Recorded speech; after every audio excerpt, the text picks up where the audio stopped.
అడిగి వచ్చినవాడు పరీక్షించడానికి నారాయణుడు వస్తాడు. ఒకప్పుడు డొక్కా సీతమ్మ గారు ఎంత అన్నదానం చేసేదో మహాతల్లి.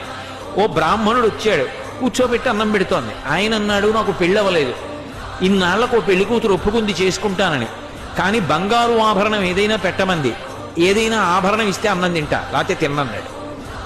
అప్పటికే అన్నదానానికి ఆవిడ ఒంటి మీద నగలన్నీ వెళ్ళిపోయి ఒక్క కంటి ఉంది. ఆవిడ భర్త వంక చూసి కంటి ఇచ్చేస్తానంది. ఆయన పక్కకి రమ్మనన్నాడు, అన్నీ అయిపోయాయే, ఆ కంటె ఒకటే ఉంది. ధూర్త బ్రాహ్మణుడు అన్నం పెడితే బంగారం అడుగుతున్నాడు, ఇవ్వకు, తినకపోతే పోతాడన్నాడు. తప్పు. అతిథి విష్ణు స్వరూపం, అభ్యాగతి స్వయం విష్ణు. కాబట్టి ఆయనకి అన్నం పెట్టినప్పుడు బంగారం ఇచ్చేస్తాను. ఏమవుతుంది, పెళ్లి చేసుకుంటాడు, మంచిదేగా. కంటె ఒంటి మీద ఉంటే ఏమవుతుంది, శాశ్వతమా? పుణ్యం శాశ్వతం, ఇస్తానంది, నీ ఇష్టం ఈ అన్నాడు. కంటె తీసి ఇచ్చింది. ఆ కంటి తీసుకెళ్లి అరిటాక్ కింద పెట్టి ఆయన అన్నం తినేశాడు సంతోషంగా. ఉత్తరాపోసనం పట్టాడు, చేయగడుక్కోవడానికి బయటికి వెళ్ళాడు. ఊరంతా కలిపి ఎంత ఉంటుంది ఆ గన్నవరం. కాబట్టి ఆ బంగారు కంటె కనపడింది ఆకెత్తుతుంటే సీతమ్మ గారికి. అయ్యో వెర్రి బ్రాహ్మడు కంటె మరిచిపోయాడని పరిగెత్తుకెళ్ళారు పిలుద్దామని. కనపడలేదు. భర్తని పిలిచి వెతకమన్నారు, ఎక్కడా కనపడలేదు. అయ్య బ్రాహ్మణుడు ఇంత కంటె అడిగాడు, వెళ్ళిపోయాడని పడుకుని నిద్రపోయారు. ఆవిడికి కలలో శ్రీ మహావిష్ణువు కనపడ్డారు.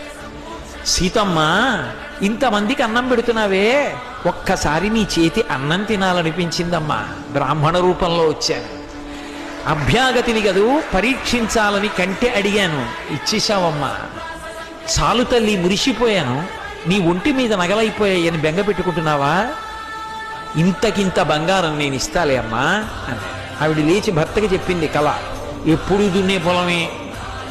ఆయన పొలానికి వెళ్ళారు. సాయంకాలం వచ్చేసే ముందు ఏదో గొప్పు తవ్వుతున్నారు. కంగుల శబ్దం వచ్చింది.